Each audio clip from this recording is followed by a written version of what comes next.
Alaba, oh alma mía, a Jehová. Alabaré a Jehová en mi vida. Cantaré salmos a mi Dios mientras viva. No confiéis en los príncipes, ni en hijo de hombre, porque no hay en él salvación. Pues sale su aliento y vuelve a la tierra. En ese mismo día perecen sus pensamientos.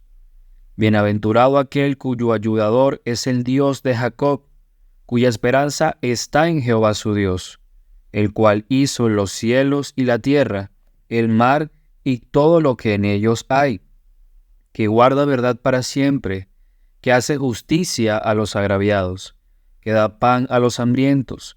Jehová liberta a los cautivos, Jehová abre los ojos a los ciegos, Jehová levanta a los caídos, Jehová ama a los justos, Jehová guarda a los extranjeros, al huérfano y a la viuda sostiene, y el camino de los impíos trastorna. Reinará Jehová para siempre, tu Dios, oh Sión, de generación en generación. Aleluya. Estimados hermanos, a lo largo de todos estos meses, el Señor nos ha dado la gracia para poder predicar de manera expositiva y consecutiva el libro de los Salmos. Y yo creo que sin duda esto ha sido de gran bendición para la Iglesia. Como se ha enseñado en el desarrollo de esta serie, debemos recordar que el Salterio está dividido en 5 libros. El libro número 1 va desde el Salmo número 1 hasta el Salmo 41. El libro número 2 va desde el Salmo 42 al Salmo 72. El libro número 3 va desde el Salmo 73 al Salmo 89. El libro número 4 desde el Salmo 90 hasta el Salmo 106. Y el libro número 5 desde el Salmo 107 hasta el Salmo 150. Y actualmente nos encontramos en el 5º libro que representa la última parte del Salterio. Es importante notar que además del Salmo 146, los últimos 4 capítulos del libro, es decir, el Salmo 147, 148, 149 y 150, son cánticos que se clasifican como salmos de alabanza. Es por eso que casi todos estos salmos comienzan y terminan con la palabra aleluya, que significa literalmente alaben al Señor. El propósito de estos salmos es afirmar a Dios como el único merecedor de toda alabanza. A diferencia de otros salmos, en el 146 el autor no es identificado, y tampoco el contexto o la circunstancia bajo las cuales fue escrito. Aún así, podemos ver por su propio contenido que probablemente su autor estaba relacionado con la adoración pública en Israel y que su propósito a través de este cántico fue expresar de manera poética su más profundo anhelo por adorar al Señor, por cuanto es Dios y no el hombre la verdadera fuente de toda esperanza. Es por eso que el mensaje que quiero compartir con ustedes esta noche lo he titulado El Dios de Jacob, la fuente de mi esperanza. Y para desarrollar esta predicación veremos 4 encabezados o 4 puntos principales. El primero nos hablará sobre una esperanza que produce alabanza, versículos 1 y 2. El segundo nos hablará sobre una esperanza que no depende del hombre, versículos 3 al 4. En tercer lugar, veremos una esperanza que depende de Dios, versículos 5 al 9. Y en cuarto y último lugar, veremos una esperanza que descansa en el reino eterno de Dios, versículo 10. Consideremos entonces nuestro primer encabezado, una esperanza que produce alabanza, versículos 1 y 2. Leo nuevamente para ustedes desde el encabezado. Aleluya. Alaba, oh alma mía, a Jehová. Alabaré a Jehová en mi vida. Cantaré salmos a mi Dios mientras viva. Siguiendo la estructura típica de los salmos de alabanza, vemos que el salmista comienza este cántico estableciendo un diálogo consigo mismo. Él dice, Alaba, oh alma mía, a Jehová. Aunque pareciera una conversación con alguien que está en tercera persona, la realidad es que se trata de un recurso literario que el salmista emplea para enfatizar su profundo deseo de adorar al Señor. Es común ver esta forma de expresión usada en el Salterio. Por ejemplo, el Salmo número 103 dice lo siguiente: bendice alma mía a Jehová, y bendiga todo mi ser su santo nombre. Bendice alma mía a Jehová, y no olvides ninguno de sus beneficios.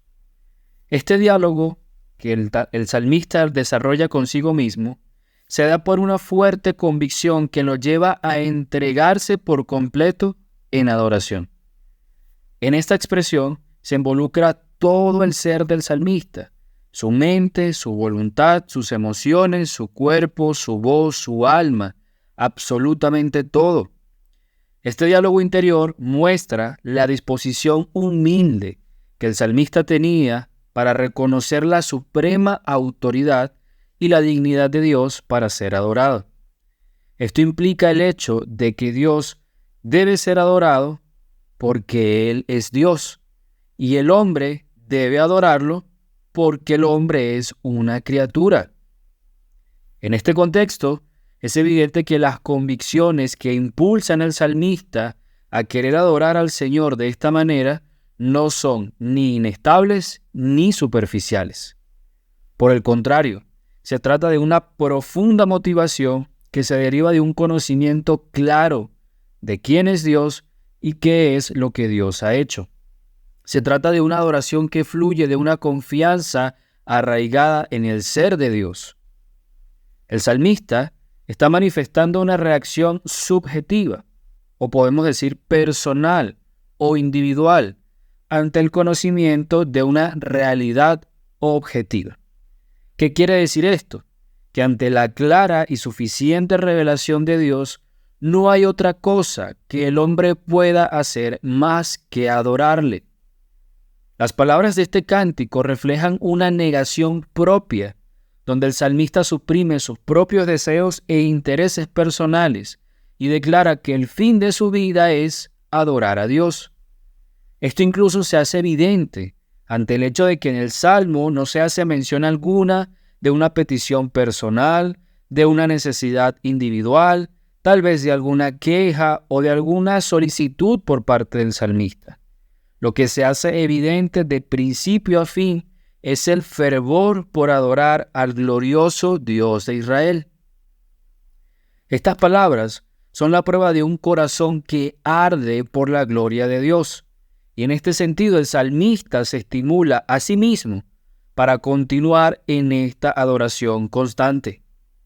El anhelo del escritor muestra que la alabanza es el fruto de una esperanza que se halla en aquel que deposita su confianza en el Señor.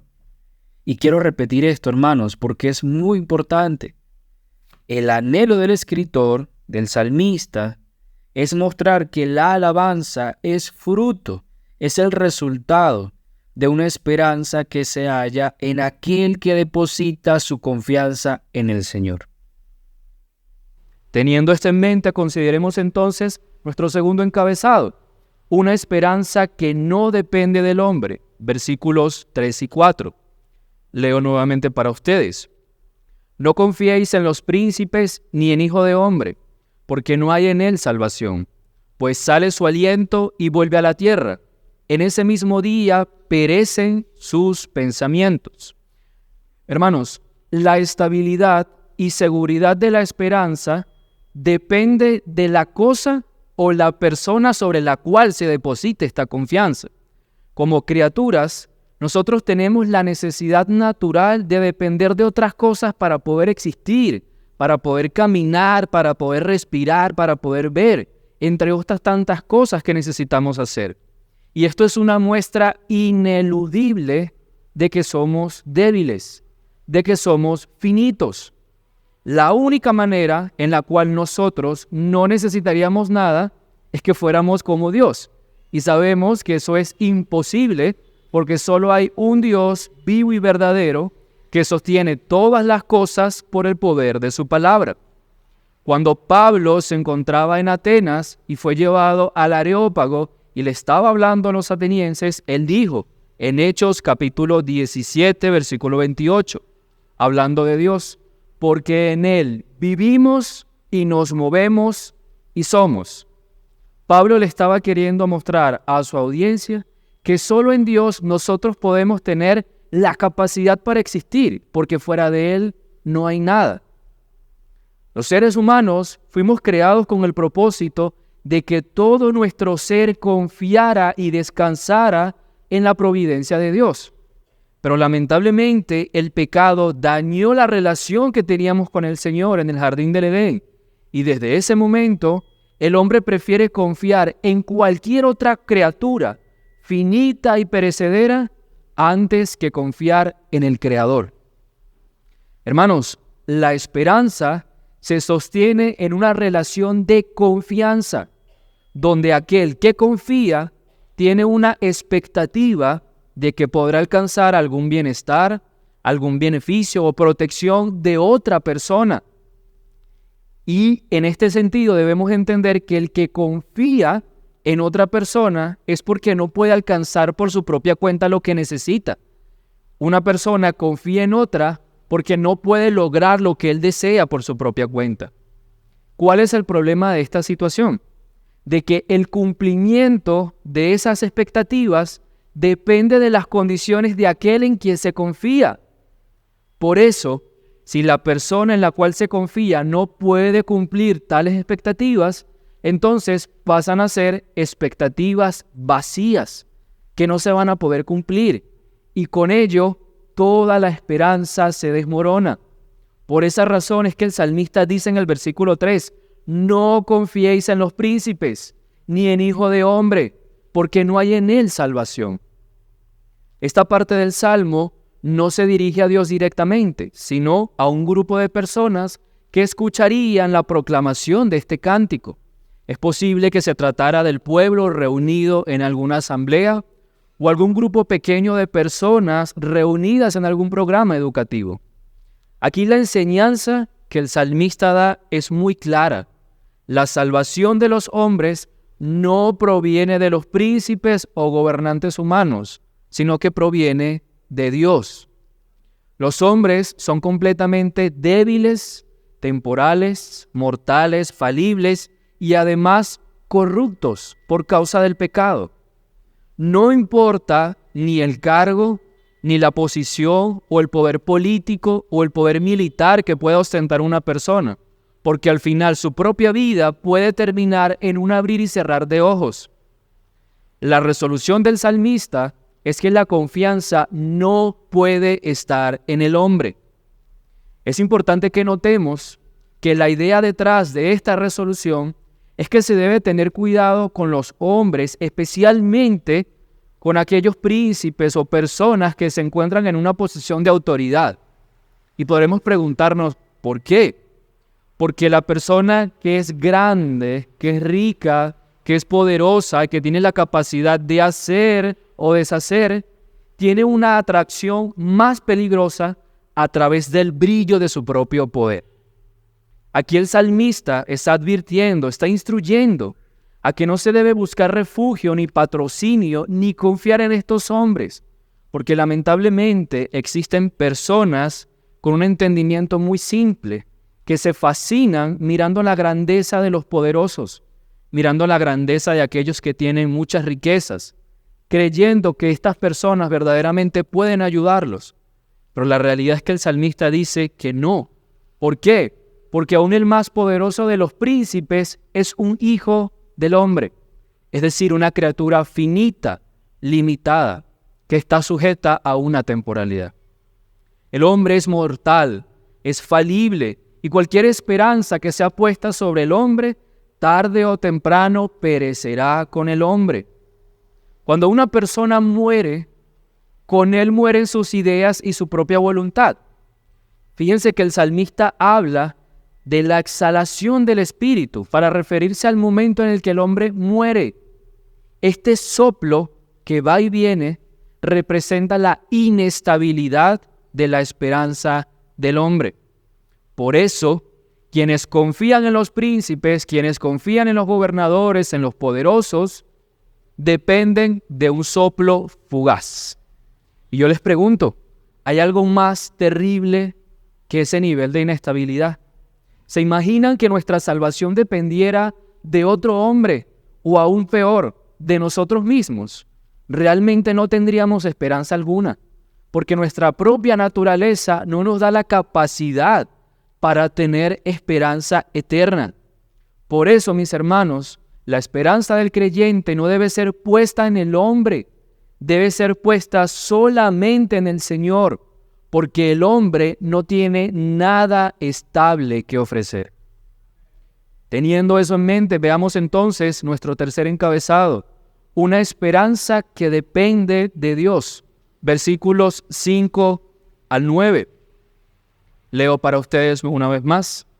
Bienaventurado aquel cuyo ayudador es el Dios de Jacob, cuya esperanza está en Jehová su Dios, el cual hizo los cielos y la tierra, el mar y todo lo que en ellos hay, que guarda verdad para siempre, que hace justicia a los agraviados, que da pan a los hambrientos.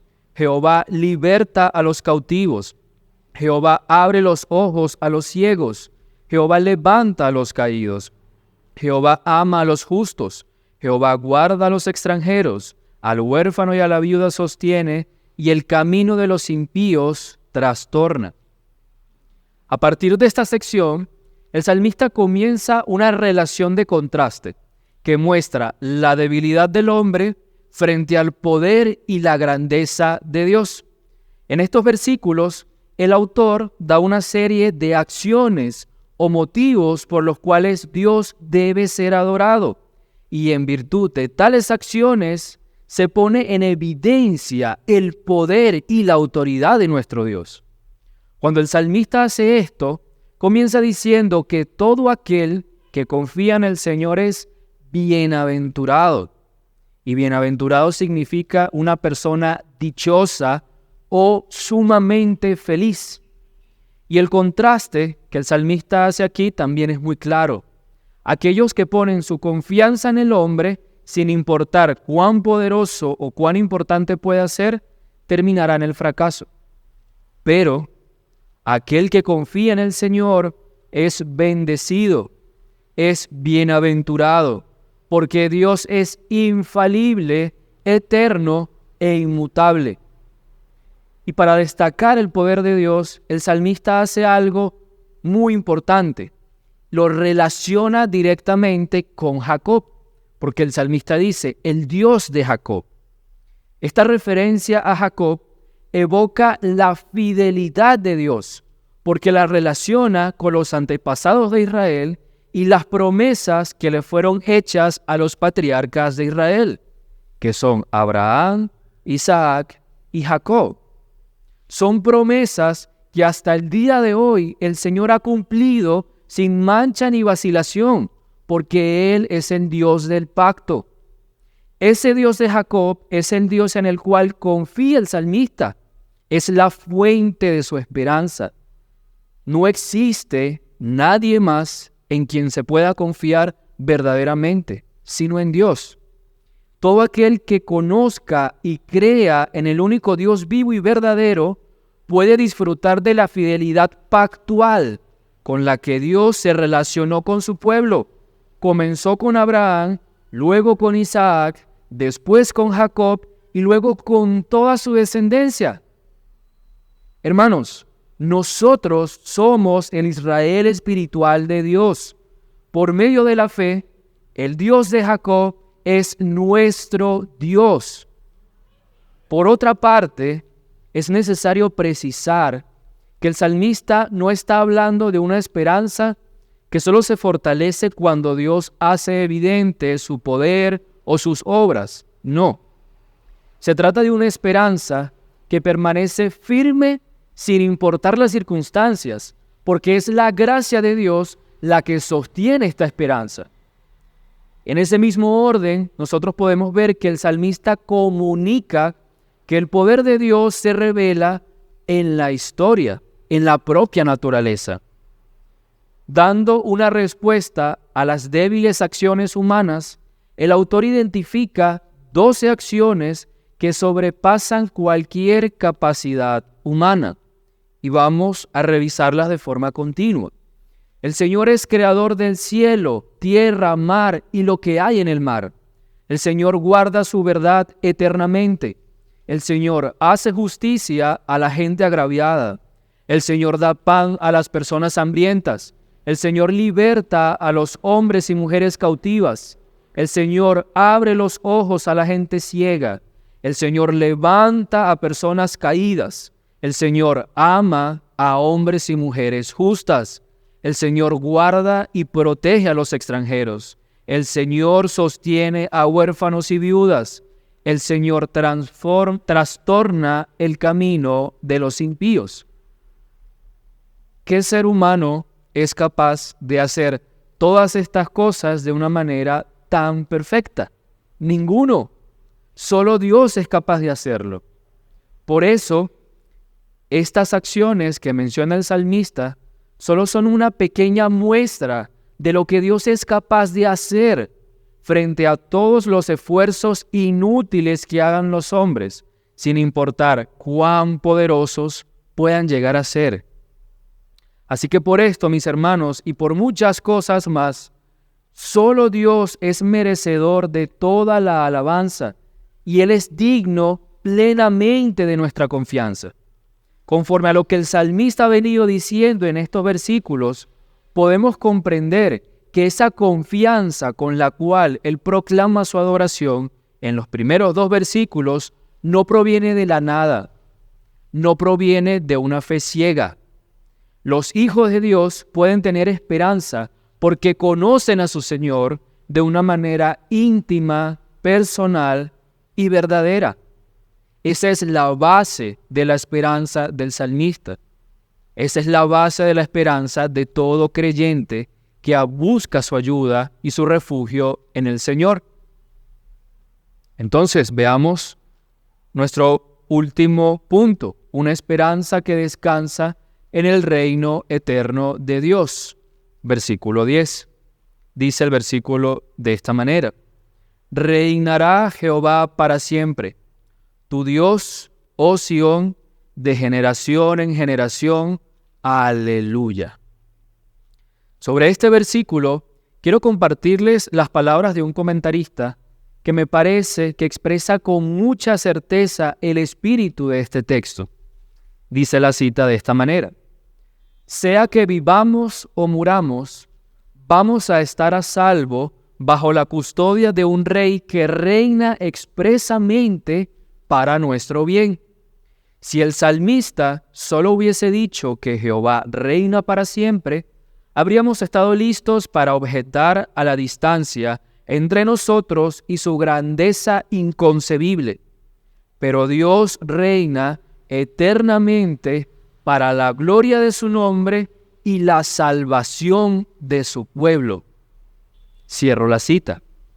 Esto quiere decir que la alabanza que proclama el salmista y cada uno de los creyentes en la historia de la humanidad, de generación en generación, se fundamenta en la esperanza y en la convicción de que el Señor reina para siempre. Si recuerdan, el faraón fue uno de los gobernantes más poderosos sobre la tierra y al final pereció junto a su ejército por el poder de Dios. O podemos pensar en el rey David. Fue uno de los mejores y más memorables reyes en la historia de Israel. Pero al morir, ¿qué fue lo que pasó? Su cuerpo pereció. Su cuerpo volvió al polvo, como está establecido para todo hombre. Y con él se fue su grandeza. No obstante, ante la fatídica realidad de estos reyes terrenales, nosotros tenemos a un rey que vive eternamente, a Cristo, Señor y Salvador de Israel. Y eso es motivo suficiente para que nosotros querramos adorar al Señor con todo nuestro ser el resto de nuestra vida. Ahora bien, hermanos, a la luz de este hermoso salmo, yo te invito a que tú reflexiones y te preguntes lo siguiente: ¿en dónde está tu esperanza? Tal vez en alguna persona, en algún familiar, en tu esposo, tu esposa, tus hijos, alguna persona cercana que tú admires, algún amigo, el jefe de tu trabajo. Te pregunto, ¿en dónde está tu esperanza? O tal vez tu esperanza está en el dinero, en el recurso material que tú crees que puedes obtener a través de tu esfuerzo. Yo te pregunto, ¿en quién confías más que cualquier otra cosa o persona en este mundo? Cuando estás ante la enfermedad, ¿en quién confías? Cuando estás en la aflicción, ¿en quién confías? Cuando estás en la adversidad, en la escasez económica, en la persecución, ¿en quién confías? ¿En quién confías verdaderamente? Yo creo que esa es una de las preguntas que el Salmo nos ayuda a meditar.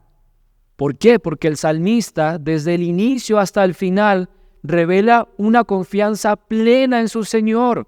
Un Señor que Él conoce sus obras, conoce su poder, y en base a ese conocimiento es que Él decide consagrarse en todo su ser para adorarle, para servirle. Y la realidad es que nosotros no podemos ser distintos al salmista, porque si somos verdaderos creyentes, nosotros también conocemos al Señor de una manera íntima, personal. Conocemos su poder que nos salvó de las tinieblas para llevarnos a su luz admirable. Pero aún con ese conocimiento te pregunto, ¿en quién confías?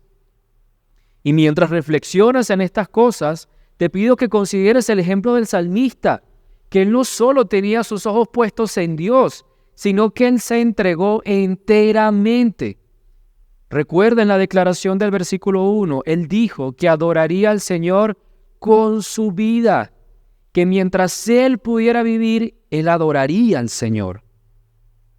Hermanos, nosotros, por la gracia de Dios, tenemos la revelación perfecta de ese Dios en el cual confió el salmista.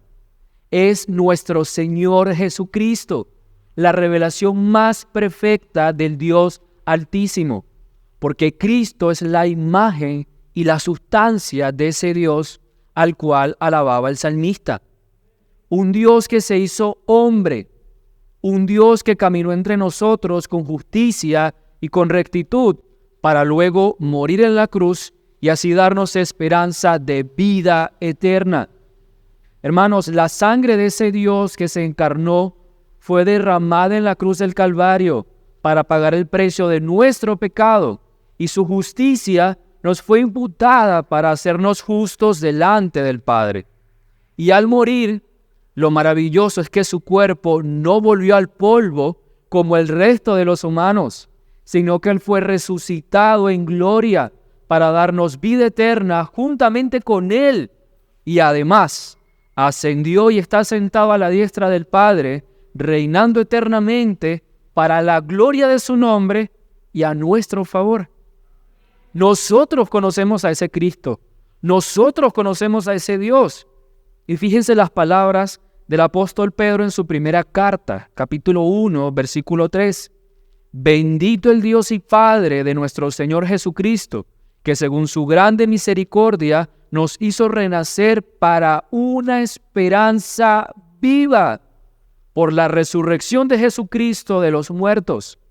Y en la misma carta, capítulo 1, versículo 21, Pedro dice, hablando de Cristo, y mediante el cual creéis en Dios, quien le resucitó de los muertos y le ha dado gloria, para que vuestra fe y esperanza sea en Dios.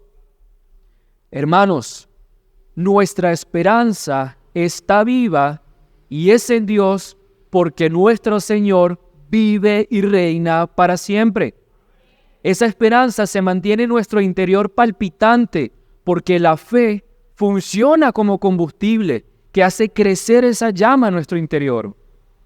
Hermano, yo te pido que esta noche tú medites en estas cosas y entiendas que en cualquier circunstancia nosotros debemos mirar a Cristo y depositar toda nuestra esperanza en Él, porque no existe alguien más digno, más capaz de guardarnos, de proveer todo aquello que realmente necesitamos.